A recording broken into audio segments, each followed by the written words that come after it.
Hello বন্ধুরা, আমার চ্যানেলে আপনাদের সবাইকে স্বাগত।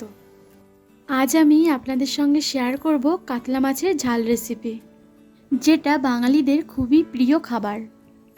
আর গরম ভাত দিয়ে মাছের ঝাল খেতে কার না ভালো লাগে। তাহলে চলুন ঝটপট বানিয়ে ফেলা যাক এই সুস্বাদু মাছের ঝাল। কাতলা মাছের ঝাল বানানোর জন্য এখানে আমি 5 পিস মাছকে নুন হলুদ মাখিয়ে রেখেছি। এবার মাছগুলোকে ভেজে নেব। তার জন্য কড়াইতে পরিমাণ মতো তেল দিয়ে তেলটা বেশ ভালো করে গরম করে নিয়েছি। এবার গরম তেলের মধ্যে দিয়ে দিচ্ছি আগে থেকে নুন হলুদ মাখিয়ে রাখা কাতলা মাছ।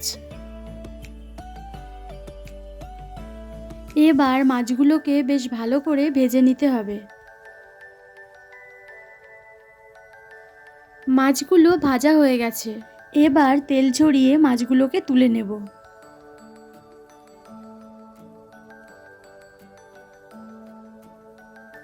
এবার এই একই তেলে হাফ চা চামচ পাঁচফোড়ন দিয়ে দিচ্ছি।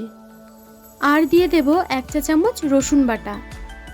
রসুন বাটা দেওয়ার পর কয়েক সেকেন্ডের জন্য ভালো করে নেড়ে নিতে হবে। রসুনটা রান্নায় ফোড়নের সঙ্গে দিলে একটা সুন্দর ফ্লেভার আসবে। এবার দিয়ে দেব একটা মিডিয়াম সাইজের পেঁয়াজ কুচি। পেঁয়াজটাকে দিয়ে আমি ভালো করে ভেজে নেব। এবার দিয়ে দেব 4-5টা কাঁচা লঙ্কা। লঙ্কাগুলো আমি মাঝখান থেকে চিড়ে নিয়েছি। এবার দিয়ে দেব 1 চা চামচ ধনেপাতা আর দিয়ে দেব টমেটো কুচি। এবার কিছুক্ষণ কষিয়ে নিয়ে দিয়ে দেব 1 চা চামচ আদা বাটা।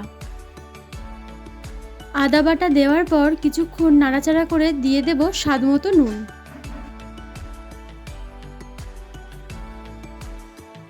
দিয়ে দিচ্ছি 1 চা চামচ হলুদ গুঁড়ো। আর দিয়ে দেব হাফ চা চামচ লঙ্কার গুঁড়ো। যেহেতু আমি আগে কাঁচা লঙ্কা দিয়েছি, তাই ঝালটা বুঝেই লঙ্কার গুঁড়ো দিতে হবে। এবার কিছুক্ষণ কষিয়ে নিয়ে দিয়ে দেব জল।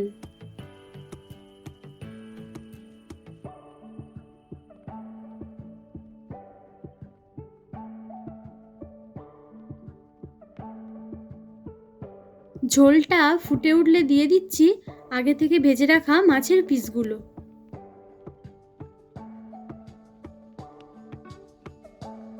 খুন্তি দিয়ে নেড়ে মাছের পিসগুলোকে ঝোলের সাথে ভালো করে মিশিয়ে নেব। মাছগুলো দেওয়ার পর মিডিয়াম আঁচে ঝোলটাকে 5 থেকে 6 মিনিট ফুটতে দেব। 5 থেকে 6 মিনিট ঝোলটা ফোটানো হয়ে গেলে আমরা এতে দিয়ে দেব 1 চা চামচ জিরে গুঁড়ো।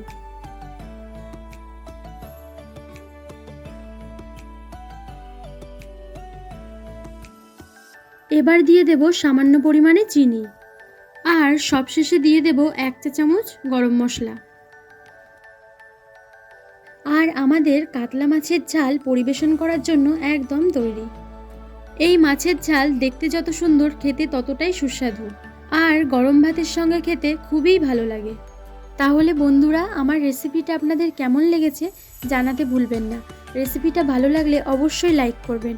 চ্যানেলে নতুন হলে প্লিজ সাবস্ক্রাইব করে পাশে থাকা অল নোটিফিকেশান অন করে দেবেন। তাহলে যখনই আমি ভিডিও আপলোড করব সবার আগে পৌঁছবে আপনার কাছে। দেখা হচ্ছে আবার নতুন কোনো রেসিপি নিয়ে। ততক্ষণের জন্য সবাই ভালো থাকবেন, সুস্থ থাকবেন। বাই।